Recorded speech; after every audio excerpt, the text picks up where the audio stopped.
Well, I said, what a day of racing at Randwick. One of the very best. A finish that will be unforgettable. It was a bit like Immature Grand Cityman Like a Lover, going back a lot of years in a famous race in the Derby. And then we had a horse confirm himself as a great champion in Mahogany. I'd love to have been there. Well, 38,000 people were at Randwick yesterday, Bruce, the biggest crowd since 1979. I missed my first in 20 years. I wished I'd been there. TJ missed his first in 60 years. Now, speaking of Tommy Smith, Keith did an interview on Melbourne Radio 3 Years Ahead during the week with Tommy Smith, who was in hospital, and he's tipped you Pharaoh on radio. Did you follow it up? No, I didn't, but he confidently tipped Pharaoh, now trained by Gay Waterhouse. And scenes at Randwick yesterday that was surely unforgettable for those lucky enough to be there. Well, Max was lucky enough to be there as always. Max, you've seen a lot of Doncasters, a lot of Derby days. How does this one compare? Oh, undoubtedly one of the best. No, the best. I don't think there's ever been such a thrilling day's racing, and certainly the emotion of the occasion was outstanding. There's perhaps one aspect where Gay Waterhouse surpasses her father, and that is the joy of winning. And that's pretty good because Tommy knows how to win. He's never wearied of winning, but by gee, Gay's performance yesterday was something right out of the box and right from the heart. She really loved that Doncaster. Max, what did you... We'll show the race in full in one moment. Being there, what was the general consensus? Who did people think had won the race? Well, I was on Telesto, and watching the race, I thought Telesto had won. I would say the consensus of opinion was that Telesto had won. Then you look at the replay, and you say, oh, I don't know about this. And you look at it again and you say, well, I don't know whether Telesto has won. Probably it's got beaten.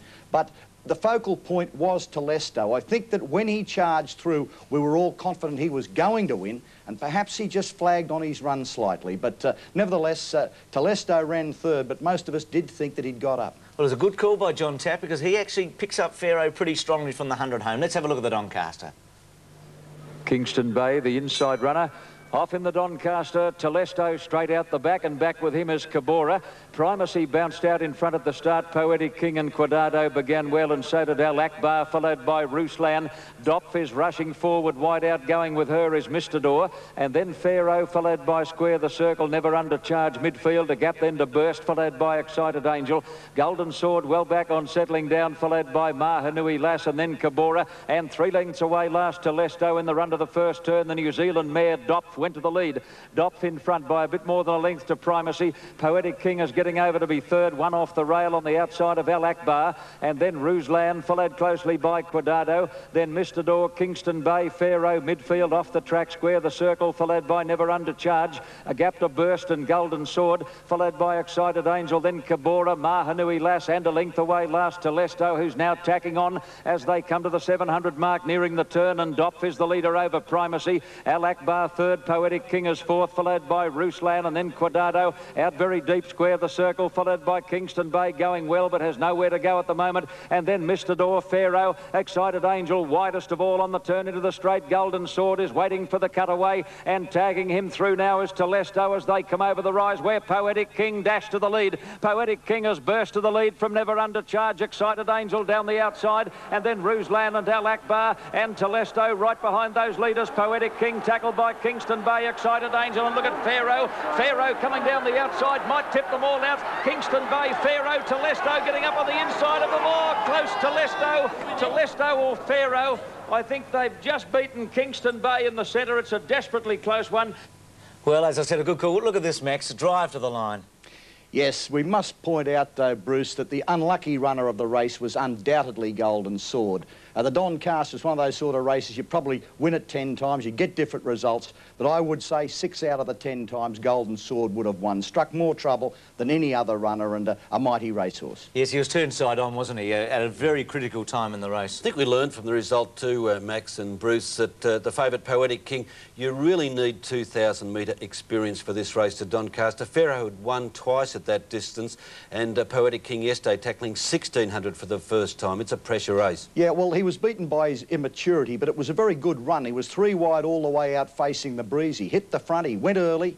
No, I think Poetic King ran a very good race. Certainly, I can't argue with your submission that he might have been a little bit new for the 1,600 metres, but with a better run, he might have just about got home too. But there again, there's so many ifs and buts with the Doncaster. Max, I've got to ask you too why you jumped off Mahogany.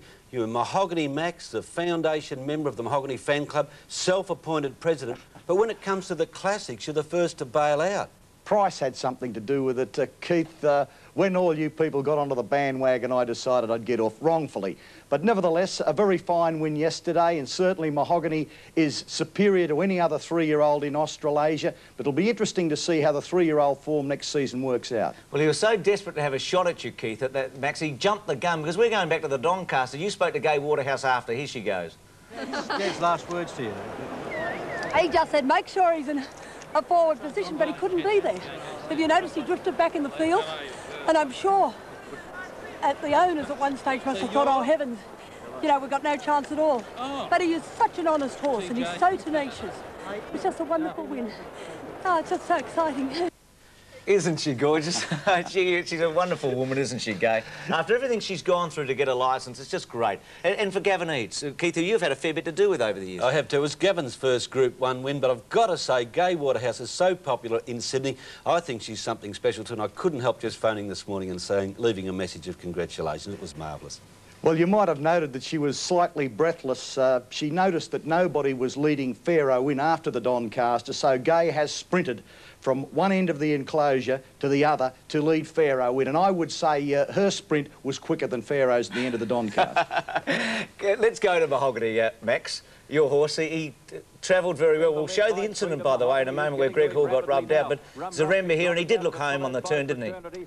Yes, I don't want to take anything away from Mahogany. I think he's a great 3-year-old. I still... no, I'm not going to make any further comment. He's a great 3-year-old. You've got a doubt there, Max. Why? Well, because he didn't go zip here about 38 and a half. You know, it wasn't... you know, why bag a top racehorse? And I'm not going to bag him. I'm not trying to bag him. I'm trying to keep it in perspective. But a very fine win. As I said before, the best 3-year-old, but by gee, again, the AJC Derby yesterday did racing no credit. Well, it did no credit because of this incident early, Max. I mean, the interference, particularly to Jim Cassidy on Star of Maple, very severe. Cassidy out now for a long time with injuries. Greg Hall out with a long time. Now, Hall in the Packer colours, the Packer family colours, not the Lloyd Williams. You watch him with the red cap, with the green and white, coming across now, and Max, this is where it all happens. Yes, and there's certainly the fact that Zaremba on his inside is going very ungenerously, I think contributes look at to the Cassidy, problem. look at that there. Now, it's the point. Oh, look, Cassidy's lucky to stay in the saddle. And Fraternity on the inside crashed into the running rail. I would have liked you to have seen the head-on shot of that, but being an appeal by Greg Hall, the stewards wouldn't release it. But it was very, very severe interference, and there is no doubt that in any other country in the world, following interference like that, Mahogany would have lost the AJC Derby. But now, we don't really want that to happen here, do we? We've had 100 years of racing. Well, fair play, definitely. Is the rest... Bruce, is the rest of the world wrong and we're right? But it's something to consider. I take your point, and I don't think Greg Hall, there were other contributing factors, but when you get back to the actual point of it, that Greg went in slightly at a bad time and with an ungenerous horse racing inside him, but he did go in slightly. But the fact that Star of Maple was knocked out of the race, Fraternity had grounds to protest. I think it has got to be taken into consideration. Max, too. we've got our chain of justice for incidents like that, but you wouldn't take that classic off Mahogany for any of that interference, surely. Would you have taken changed the golden slipper placings? Look, something's got to be done, Keith. It's already all very well saying, oh, you can't do this. It's been all right for 100 years. Australian racing now is becoming the laughing stock over the world because of the amount of interference we have. The Grand National Steeple in England last year, that's a laughing stock, not yeah, Australian but it's not racing. through interference, Bruce. No, but it's through archaic methods. You saying a moment ago that we're not catching up with the world. We're far in front of the world, aren't we? Well, in many aspects, but certainly not when it comes to clean racing. OK, we'll leave it there. We can talk about this forever. You spoke to Lee Friedman after the race. This is what he had to tell you, Max. Well, Lee, where to now for Mahogany? Good spell, Max. He's earned a spell, yeah. And next preparation, you'll undoubtedly switch him to sprints? Obviously, switching to sprints in the early part, but I think he looks an ideal Cox Plate horse to me. Well, he looks an ideal horse for just about anything, but do your horizons extend beyond Australia as far as Mahogany is concerned? Yeah, I would give it some serious thought, but Lloyd Williams is not really one to want to race his horses overseas. He gets a lot of pleasure out of them racing here, and he thinks there's a lot of money here, which there is. And for the time being anyway, he won't go overseas. Just for the record, Max, I agree with you. I still think he's a better miler than he is at a mile and a half horse, but we're not going to go into that. Tell us about Paris Fire winning the Chairman's yesterday. He had a good run, I know. I like to hear that Bell's run, by the way, just to butt in. Palace Fire had the advantage of having a bit of dash and having the sit-up on the pace.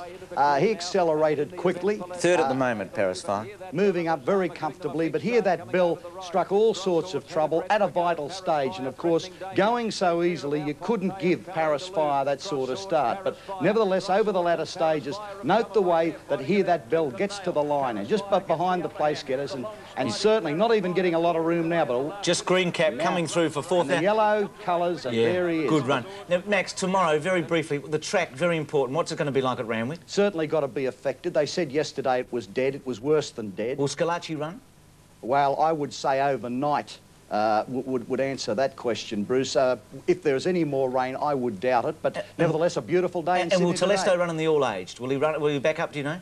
I think, again, that will be a decision made tomorrow. I think we're all unanimous that here that Bell chimed out a Sydney Cup tip with that run in the Chairman. You're always good with a one-liner, Keithy. Don't forget tomorrow Victoria Handicap in Melbourne and in Adelaide, the Great Eastern. Yeah, good luck in Adelaide. Yeah, I'll be over there tomorrow, Keith, as you know. Max, I won't see you next week. I'll see you the week after. OK. Keith, catch you too. Right. Next, Kate's back, Motorsport, a wrap.